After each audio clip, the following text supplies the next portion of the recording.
जय हिंद। तो कैसे हैं आप लोग? आई होप आप लोग बहुत अच्छे होंगे। आज की इस वीडियो में हम बात करेंगे किरचॉफ के नियम के बारे में। किरचॉफ का क्या नियम है, किरचॉफ ने अपने जीवन में कुल कितने नियम दिए, इन सभी के बारे में आज की इस वीडियो में हम डिस्कस करेंगे। तो आइए इस वीडियो को हम शुरू करते हैं। तो देखिए, किरचॉफ देख रहे हैं, उन्होंने अपने जीवन में दो नियम दिया। ठीक है, कितने नियम दिया भैया? दो नियम।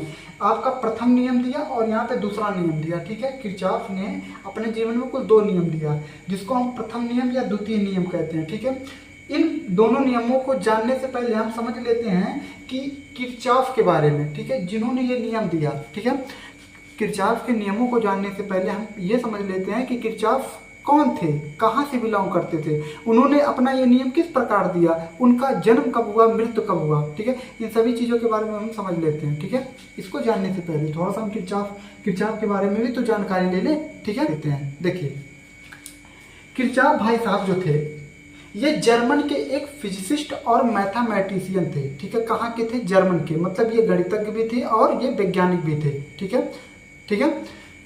किरचॉफ जो थे वो जर्मन से रहने वाले थे, जर्मन से बिलोंग करते थे, और ये एक फिजिसिस्ट और ये एक मैथमेटिशियन थे। ठीक है, इनका जो जन्म हुआ था भैया, इनका जो जन्म हुआ था वो 12 मार्च को हुआ था। कब हुआ था भैया? 12 मार्च को हुआ था 1824 ईस्वी में। कब हुआ था? 1824 ईस्वी में हुआ था। ठीक है, इनका जन्म कब हुआ था? 12 मार्च 1824 ईस्वी में हुआ था। ठीक है, जन्म की बात हुई यहाँ पे। मृत्यु कब हुई थी भैया? इनका जो मृत्यु हुआ था वो हुआ था 17 अक्टूबर। कब हुआ था? 17 अक्टूबर। कब हुआ था? 17 अक्टूबर 1887 ईस्वी में हुआ था। कब हुआ था? 17 अक्टूबर 1887 ईस्वी में हुआ था। ये कुल 63 साल जिए थे। कितना जिए थे? 63 साल। और 63 साल में उन्होंने इतनी बड़ी बातें बोल दी। ठीक है, 63 साल ये जिए थे। ठीक है, फिर से एक बात, इनका जो जन्म हुआ था वो 1824 ईस्वी में हुआ था, 12 मार्च 1824 ईस्वी में, और इनकी मृत्यु जो हुई थी वो 17 अक्टूबर 1887 ईस्वी में हुआ था। ठीक है, और ये कुल कितने साल जिए थे? 63 साल जिए। अब यहाँ पे किरचॉफ का नाम क्या था? तो किरचॉफ का नाम किरचॉफ ही नहीं था, इसमें कुछ और था। इनका पूरा जो नाम था वो था गुस्ताव। क्या नाम था भैया? गुस्ताव। भैया हम नहीं गुस्सा रहे, इनका नाम था गुस्ताव रॉबर्ट किरचॉफ। क्या नाम था? Gustav Robert Kirchhoff. ठीक है, इनका नाम था गुस्ताव रॉबर्ट किरचॉफ। किरचॉफ का जो पूरा नाम था वो भैया ये था। क्या था? Gustav Robert Kirchhoff. जन्म कब हुआ था भैया? 12 मार्च 1824 ईस्वी में। मृत्यु कब हुई थी? 17 अक्टूबर 1887 ईस्वी में। ये कुल 63 साल जिए थे। ये कहाँ से बिलोंग करते थे? तो ये जर्मन से एक फिजिसिस्ट और एक मैथमेटिशियन थे। ठीक है, अब हम किरचॉफ के नियमों को देखते हैं। देखिए, किरचॉफ ने अपने जीवन में दो नियम दिया भैया। नियम, पहला जो नियम था जिसको हम बोलते हैं प्रथम नियम, और दूसरा जो था हम उसको बोलते हैं द्वितीय नियम। ठीक है, प्रथम नियम को हम बहुत सारे नाम से जानते हैं और द्वितीय नियम को भी हम बहुत सारे नाम से जानते हैं। अभी हम बारी बारी से एक एक करके समझाएंगे, बिल्कुल टेंशन लेने की जरूरत नहीं है, ध्यान से एकदम। ठीक है, अब देखिए, प्रथम नियम को हम धारा का नियम, संधि का नियम भी बोलते हैं, या आप इसी को नोड का नियम बोल सकते हैं, या आप इसी को जंक्शन का नियम बोलेंगे। ठीक है, इसका बहुत सारा नाम है, मैं इतना ही लिखा हूं। ठीक है, आप लिख लीजिए। एक होता है आपका धारा का नियम, दूसरा होता है संधि का नियम, तीसरा आपका होता है नोड का नियम, चौथा आपका होता है जंक्शन का नियम। ठीक है, या इसी को हम बोलते हैं आवेश संरक्षण का नियम, या इसी को हम क्या बोलते हैं? इसी नियम को हम आवेश संरक्षण का नियम बोलते हैं। ठीक है, इसी नियम को हम क्या बोलते हैं? आवेश संरक्षण का नियम। ठीक है, ये था पहला नियम। इसको हम बोलते हैं किरचॉफ्स करंट लॉ। क्या बोलते हैं? Kirchhoff's current law. शॉर्ट में इसको हम बोलते हैं केसीएल। क्या बोलते हैं? केसीएल। ठीक है, किरचॉफ्स करंट लॉ। कोई आपसे बोले कि भैया हमको तुम केसीएल बताओ, तो मतलब वो जानते हो किसका बात कर रहा है? वो किरचॉफ का पहला नियम का बात कर रहा है, केसीएल का बात कर रहा है यहाँ पे। ठीक है, किरचॉफ्स करंट लॉ का बात कर रहा है। ठीक है, इसको हम सिंबल में कुछ इस तरीके से दिखाते हैं। ठीक है, अब ये सिंबल कहाँ से आया और ये सिंबल हमें क्या बता रहा है, अभी हम थोड़ा सा आगे चल के इसके बारे में डिस्कस करेंगे। ठीक है, आई होप आपको किरचॉफ के बारे में, किरचॉफ के नियम के बारे में आपको थोड़ा बहुत पता लग गया होगा कि मैं इसमें क्या बताने वाला हूँ आगे। ठीक है, नहीं पता लगा होगा तो अभी हम आगे इसको और अच्छे से क्लियर करेंगे। ठीक है, अब हम दूसरा नियम देखते हैं। देखिए, दूसरा जो नियम है जिसको हम बोलते हैं वोल्टता का नियम, बंद पास का नियम। क्या बोलते हैं? बंद पास का नियम, या इसको हम बोलते हैं लूप का नियम। आप इसको लूप, पास को हम एक शब्द में लूप भी बोलते हैं, तो आप इसका लूप का नियम भी बोल सकते हैं। आपसे कोई बोले कि भैया आप हमको किरचॉफ का सेकंड लॉ बताइए, मतलब किरचॉफ का द्वितीय नियम बताइए, या बंदपास का नियम बताइए, या लूप का नियम बताइए। मतलब वो दूसरा नियम ही बोल रहा, आप बझना नहीं है यहाँ पे, दूसरा नियम का भी बहुत सारा नाम है यहाँ पे, ठीक है। इसको हम बोलते हैं किरचॉफ वोल्टेज लॉ। क्या बोलते हैं? किरचॉफ वोल्टेज लॉ, ठीक है। इसको शॉर्ट में बोलते हैं केवीएल। क्या बोलते हैं? केवीएल। यहाँ पे इसको हम केसीएल बोल रहे थे, मतलब यहाँ जो सी था वो हमारा करंट था और यहाँ जो बी है वो हमारा वोल्टेज है, तो इसको हम बोलते हैं केवीएल, मतलब किरचॉफ वोल्ट लॉ, ठीक है। अब ये जो सिंबल है ये हमें क्या बताता है, ठीक है, ये सिंबल है ये हमें क्या बताता है, ये जो सिंबल है इसमें जो ये टेढ़ा वाला टर्म दिख रहा है, ये टेढ़ा वाला जो टर्म है इसको हम बोलते हैं सिग्मा। क्या बोलते हैं? सिग्मा। मैथ में सिग्मा का मतलब होता है योग। मैथ में सिग्मा का मतलब क्या होता है? जोड़ या योग बोल सकते हैं, ठीक है। और बी जहाँ आपका है वोल्टेज, मतलब यहाँ सभी वोल्टेज का हमें योग करना होता है, ठीक है। सभी वोल्टेज का जो योग होता है वो 0 होता है। और यहाँ पर सभी आई जो हमारा धारा है, तो यहाँ सभी धारा का जो योग होता है वो 0 होता है, ठीक है। इस वाले नियम को हम अगले वीडियो में डिस्कस करेंगे, ठीक है। और इस नियम को अभी हम डिस्कस करेंगे, ठीक है। तो आइए हम किरचॉफ के पहले नियम को डिस्कस करते हैं, ठीक है। किरचॉफ का जो पहला नियम है इसको हम बोलते हैं धारा का नियम, संधि का नियम या नोड का नियम, ठीक है, जो कि अभी हमने आगे थोड़ा बहुत पढ़ा है, ठीक है। पहले नियम को हम बोलते हैं धारा का नियम, संधि का नियम या नोड का नियम, ठीक है। इसी को हम बोलते हैं, या इसी को हम बोलते हैं केसीएल। क्या बोलते हैं? KCL law. क्या बोलते हैं? केसीएल लॉ, मतलब किरचॉफ करंट लॉ। क्या बोलते हैं? Kirchhoff current law. ये किरचॉफ करंट लॉ जो है ये आपका पहला नियम है। अब ये पहला नियम हमें क्या बताता है? देखिए, कह रहा है किसी संधि या नोड, संधि को हम एक शब्द में नोड भी बोलते हैं, यहाँ पे, ठीक है, नोड नहीं नोड। किसी संधि या नोड पर आने वाली धारा तथा जाने वाली धारा का बीजगणितीय योग जो होता है वो सदैव शून्य होता है। कितना होता है? शून्य होता है। कुछ नहीं समझ में आया? कोई दिक्कत नहीं। अब हम इस फिगर के माध्यम से आपको समझाते हैं, ठीक है। देखिए, यहाँ पर हमारे पास एक पॉइंट है, ठीक है, आप इसको ओ पॉइंट मान लीजिए, ठीक है। ये हमारे पास एक पॉइंट है ओ पॉइंट, ठीक है। इस पॉइंट पर कुछ आ रही है, क्या आ रही है? धारा आ रही है। कितनी धारा है हमें कुछ नहीं भी पता है, ठीक है। इस पॉइंट को हम नोड बोलते हैं, संधि बोलते हैं, आप इसको जंक्शन भी बोल सकते हैं। क्या बोल सकते हैं? जंक्शन। इसका बहुत सारा नाम होता है। तो आप बोलेंगे किसी भी नोड या किसी संधि या किसी जंक्शन, जंक्शन का या नोड या संधि का मतलब होता है किसी पॉइंट, किसी एक पॉइंट पर, ठीक है, किसी पॉइंट पर आने वाली धारा। देखिए, मान लीजिए हमारे पास एक बीच में कोई पॉइंट है, यहाँ पे किसी पॉइंट पर आने वाली धारा, जितनी धारा उस पॉइंट पर आ रही है और जितनी धारा उस पॉइंट से जा रही है, ठीक है, जितनी धारा उस पॉइंट से आ रही है और जितनी धारा उस पॉइंट से जा रही है, उनका जब आप बीजगणितीय योग निकालेंगे ना, ठीक है, उसका जब आप बीजगणितीय योग निकालेंगे ना तो वो 0 के बराबर आएगा। कितने के बराबर आएगा भैया? 0 के बराबर आएगा, ठीक है। अब हम देखते हैं कैसे 0 के बराबर। आगे किरचॉफ का पहला नियम देखते हैं। देखिए, किरचॉफ का जो पहला नियम है उसको हम बोलते हैं केसीएल, जो कि अभी हमने पीछे पढ़ा है, केसीएल, जिसको हम बोलते हैं किरचॉफ करंट लॉ। ये नियम क्या कहता है कि किसी संधि या नोड, संधि या नोड, आप संधि बोलो या नोड बोलो, किसी संधि या नोड पर आने वाली धारा तथा जाने वाली धारा का बीजगणितीय जो योग होता है वो सदैव क्या होता है? शून्य होता है, ठीक है। इस सिग्मा, इसको हम सिग्मा बोलते हैं, मैथमेटिक्स की भाषा में इसको हम सिग्मा बोलते हैं। इसका मतलब होता है योग, या इसका मतलब होता है जोड़, ठीक है। आने वाली धारा बराबर जाने वाली धारा का जो बीजगणितीय योग होता है वो 0 होता है। कुछ नहीं समझ में आया? कुछ नहीं आया तो कोई दिक्कत नहीं, फिर से एक बार देखिए इस फिगर के माध्यम से मैं इसको समझाता हूँ। जैसे मान लीजिए हमारे पास ये एक पॉइंट है, ठीक है, इस पॉइंट को हम नोड या संधि बोलते हैं, ठीक है, इस पॉइंट को हम नोड या संधि बोलते हैं। आप ऐसा हाइपोथेटिकली मान लीजिए कि इस बीच में एक पॉइंट है, यहाँ एक पॉइंट है, इस पॉइंट पे कुछ धारा आ रही है, कुछ धारा आ रही है और कुछ धारा यहाँ से जा रही है। तो देखिए, हमने यहाँ हाइपोथेटिकली माना था कि इस संधि पर, इस नोड पर धारा आ रही है। कितनी धारा आ रही है भैया? 1 2 3। कितनी धारा आ रही है? 3 धारा आ रही है, ठीक है। और कितनी धारा जा रही है? 1 2 धारा जा रही है, यहाँ पे 2 धारा जा रही है। तो कितनी धारा आ रही है? मान लेते हैं I1 धारा आ रही है, I2 धारा आ रही है और यहाँ I3 धारा आ रही है। कितनी धारा भैया? 1 2 3 धारा। कितनी धारा जा रही है? तो मान लेते हैं जाने वाली धारा I4 है और जाने वाली धारा यहाँ I5 है, ठीक है। आने वाली धारा I1 I2 I3 और जाने वाली धारा I4 I5, इनका जब हम योग करेंगे ना तो 0 आएगा। मतलब ना योग ना करेंगे, अभी ध्यान देना, बोला आने वाली धारा बराबर जाने वाली धारा। यहाँ पे ध्यान देना, आने वाली धारा ठीक है, आने वाली धारा तथा जाने वाली धारा, आने वाली धारा तथा जाने वाली धारा। तो आने वाली धारा बराबर जाने वाली धारा, ध्यान देना, आने वाली धारा। तो आने वाली धारा कितनी है, ध्यान दीजिएगा, आने वाली धारा कितना I1 प्लस आने वाली धारा I2, यहाँ पे I2 और फिर एक धारा आ रही है प्लस I3, ठीक है, और जाने वाली धारा के योग के बराबर होता है I4 I5, I4 plus I5, ठीक है।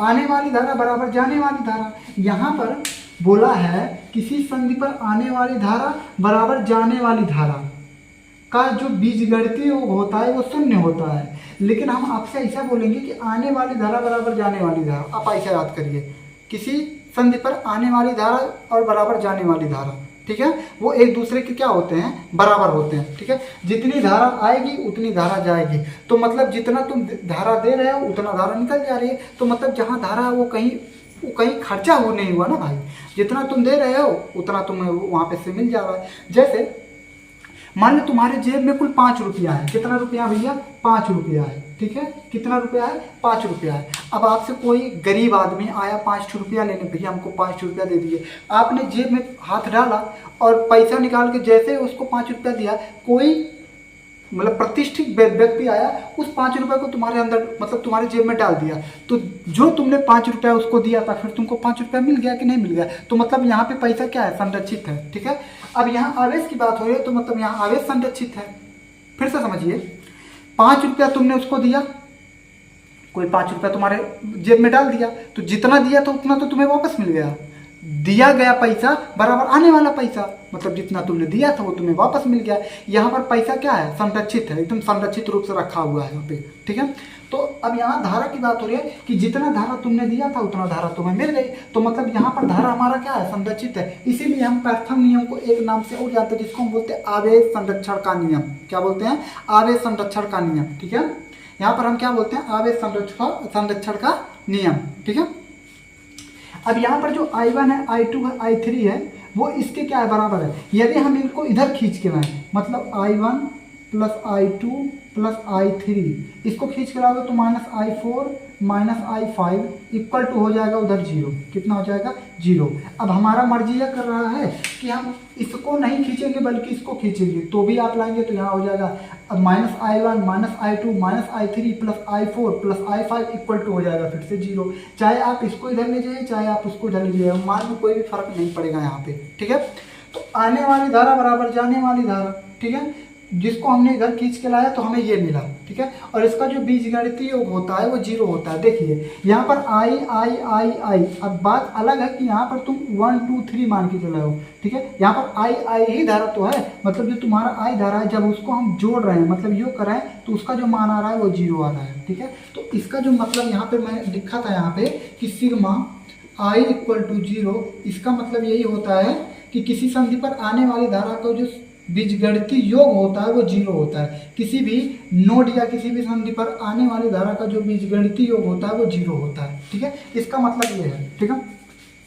तो मतलब किसी भी संधि पर आने वाली धारा बराबर जाने वाली धारा हमेशा क्या होगा, 0 होगा, ठीक है। आने वाली धारा बराबर जाने वाली धारा, जब उसको हम जोड़ेंगे तो उसका जो मान होगा हमेशा 0 के बराबर होगा। कितने के बराबर होगा, 0 के बराबर होगा, ठीक है। तो आई होप आपको इतनी बात समझ में आ रही होगी।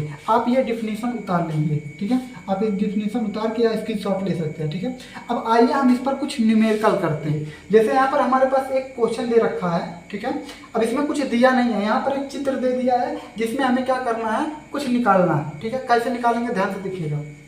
हम ऐसा मान के चलते हैं कि हमारा एक संधि है, इस पर कुछ धारा आ रही है कुछ धारा जा रही है यहाँ पे, ठीक है। कुछ धारा आ रही है तो भैया कुछ धारा हमारा जाएंगी। देखिए मान लीजिए कि इस वाले तार से, मतलब ये जो तार इस संधि पे जोड़ा गया है, इस वाले तार से 2 एम्पियर की धारा आ रही है। कितने एम्पियर की धारा, 2 एम्पियर की धारा आ रही है। और इस वाले तार से मान लो 3 एम्पियर की धारा आ रही है। कितने एम्पियर की धारा आ रही है, 3 एम्पियर की धारा आ रही है, ठीक है। और इस वाले तार से, देखिए इस वाले तार से I एम्पियर की धारा क्या हो रही है, जा रही है। कितने एम्पियर की धारा, I एम्पियर की धारा जा रही है। इस वाले तार से 5 एम्पियर की धारा जा रही है। और इस वाले तार से मान लो 2 एम्पियर की धारा जा रही है। कितने एम्पियर की धारा जा रही है भैया? 2 एम्पियर की धारा जा रही है। तो इसमें आपका आई का मान पूछा है। क्या किसका मान पूछा है?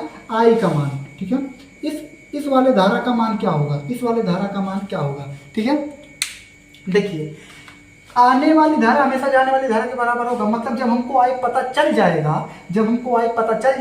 तो हम आने वाली धारा को जोड़ लेंगे और जाने वाली धारा को जोड़ लेंगे। इनका योग हमेशा 0 होगा, तभी हम किरचॉफ करंट लॉ को सही मानेंगे भैया। अगर जो 0 के बराबर नहीं होगा तो ये नियम आपका फ्लॉप है, गलत है भाई। आइए देखते हैं। देखिए पहले हम आने वाली धारा और जाने वाली धारा को कैलकुलेट करते हैं। तो आने वाली धारा को एक तरफ जोड़ेंगे और जाने वाली धारा को एक तरफ जोड़ेंगे इक्वल करके। ठीक है, तो आने वाली धारा हमारे पास कितनी है? 3 है, 3 एम्पियर। आने वाली धारा 1 2 ही तो धारा आ रही है संधि पे, तो 3 + 2 आने वाली धारा। जाने वाली धारा कितना है? 2 एम्पियर 5 एम्पियर आई एम्पियर, मतलब 2 एम्पियर 5 एम्पियर प्लस आई एम्पियर। ठीक है, अब इसको हम जोड़ेंगे तो देखिए 3 2 5 = इसको जोड़ेंगे तो 5 2 7 और प्लस हो जाएगा आई।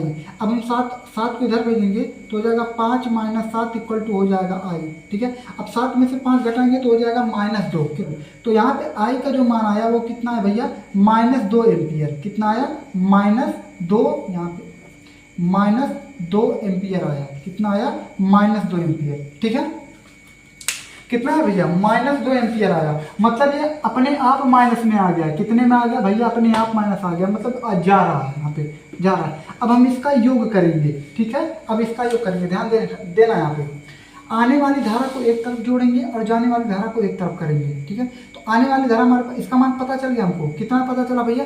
2 एम्पियर। आने वाली धारा उधर जाने वाली धारा, तो आने वाली धारा कहाँ है भैया? 2 ampere 3 ampere, 2 ampere plus 3 ampere = जाने वाली धारा यहाँ पे 2 5 और यहाँ 2 एम्पियर लिखना। 2 एम्पियर 5 एम्पियर 2 एम्पियर, तो 2 ampere plus 5 ampere plus 2 ampere.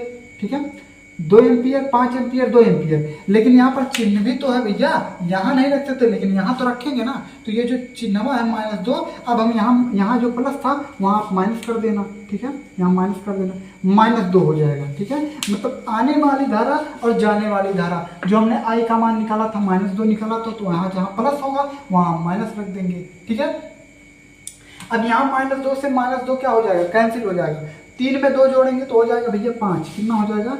5 हो जाएगा। इधर कितना बचा? 5 हो गया।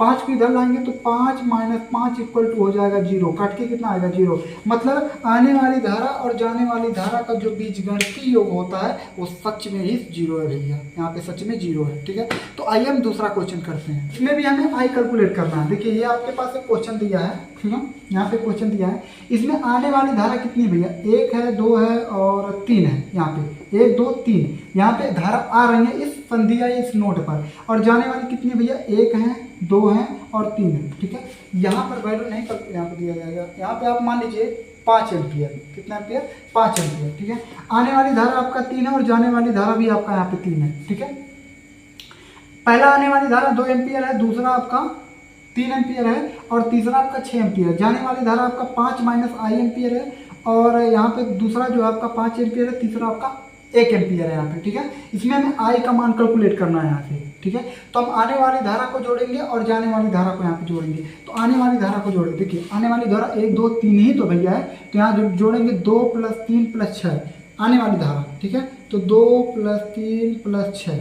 ठीक है, आने वाली धारा 2 + 3 + 6। या आप ऐसे करके यहाँ पे I1 I2 I3 मान के यहाँ पे कर सकते हैं। ठीक है, सिंपल करेंगे तो आसान होगा यहाँ पे। तो 2 3 5 6, यहाँ पे देखो 2 3 और 6, तो 2 3 6 = जाने वाली धारा 5 1 5 - आई, 5 + 1 + 5 - आई।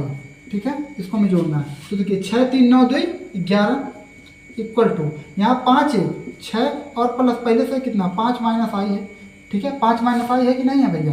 है। ठीक है, अब 6 में से 1 घटाओ तो यहाँ पे 11 = 6 5 कितना हो जाएगा? देखो 6 5 11 - आई कितना हो जाएगा? 11 - आई। अब हम क्या करेंगे?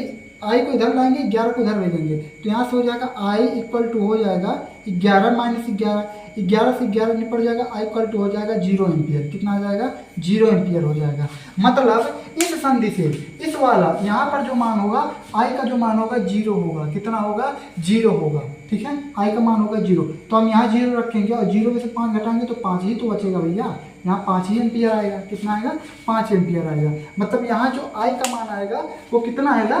5 ही रह जाएगा। ठीक है, जब हम आई में से 0 में से 5 घटाएंगे तो 5 ही एम्पियर आएगा। अब आने वाली धारा और जाने वाली धारा को जोड़ते देखते हैं 0 के बराबर आता है कि नहीं। देखिए किरचॉफ का पहला नियम का पालन करता है कि नहीं, तो जोड़ो। यहाँ पे आने वाली धारा डाट जोड़ो, यहाँ पे 2 3 5 और 5 और यहाँ 6 11 इक्वल टू 5 1 6 और 6 5 11 11 11 काट के कितना आ जाएगा भैया? 0 आ जाएगा। मतलब ये किरचॉफ का पहला नियम का पालन कर रहा है पूरी तरीके से। ठीक है, किरचॉफ के प्रथम नियम का ये पालन कर रहा है यहाँ पे। ठीक है, अब हम दूसरा क्वेश्चन यहाँ पे देखते हैं। यहाँ पे एक क्वेश्चन दे रखा है, ठीक है, जिसमें हमें आई कैलकुलेट करना है। ठीक है, सेम उसी तरीके से आई कैलकुलेट करना है। तो हम किस तरीके से करेंगे? तो सबसे पहले हमारा जो खोज रहेगा आने वाली धारा और जाने वाली धारा। जो हमारा इसमें खोज रहेगा वो आने वाली धारा होगा और जाने वाली धारा। तो आने वाली धारा कितनी है भैया? यहाँ पे आने वाली धारा देखिए, आने वाली धारा 1 है, 2 है, 3 है और यहाँ 4 है। ठीक है, तो यहाँ जो डाट जोड़ दें या करके करें, तो डाट हम जोड़ते हैं। ठीक है, देखिए 6 4 10 10 7 17 और प्लस आई, तो यहाँ हो जाएगा 17 प्लस आई। आने वाली धारा इस नोड पर, इस संधि पर आने वाली, और जाने वाली कितनी है? देखिए आने वाली धारा हमने जोड़ा 4 6 10 और 10 7 17 और प्लस आई है तो हमने कर दिया। अब जाने वाली धारा जोड़ते हैं। 3 2 5 1 6 6 3 9 और 9 5 14। ठीक है, कितना भैया? 14। ठीक है, सही जुड़ा है ना भाई? 14 सही जोड़ा गया है यहाँ पे। ठीक है, अब हम आई का मान निकालेंगे तो हम 14 17 को उधर भेजेंगे तो हो जाएगा -17, तो आई इक्वल टू हो जाएगा -3। कितना हो जाएगा? -3 हो जाएगा यहाँ पे। अब यहाँ मत -3 लिखना, मर्जी का है तो लिख भी दो। ठीक है, अगले क्वेश्चन में हमने ऐसा नहीं किया था, -3 एम्पियर हो जाएगा। ठीक है, कितना आ जाएगा? -3 एम्पियर। अब हम आने वाली धारा और जाने वाली धारा को जोड़ेंगे। ठीक है, आने वाली धारा और जाने वाली धारा, तो आने वाली धारा कितनी है भैया हमारे पास? अभी हमने जोड़ा कि आने वाली धारा हमारे पास कितनी है? 17 और यहाँ प्लस, और आई का मान कितना था? -3, तो हम यहाँ रख, डाट इसी में रख दो यहाँ पे, तो हो जाएगा 17, आई के स्थान पर रखेंगे -3 इक्वल टू हो जाएगा 14। तो 17 में से 3 घटाएंगे तो हो जाएगा 14 इक्वल टू हो जाएगा 14। 14 से 14 निपट जाएगा, बचेगा कितना? 0। ठीक है, केसीएल रूल फॉलो कर रहा है। ठीक है,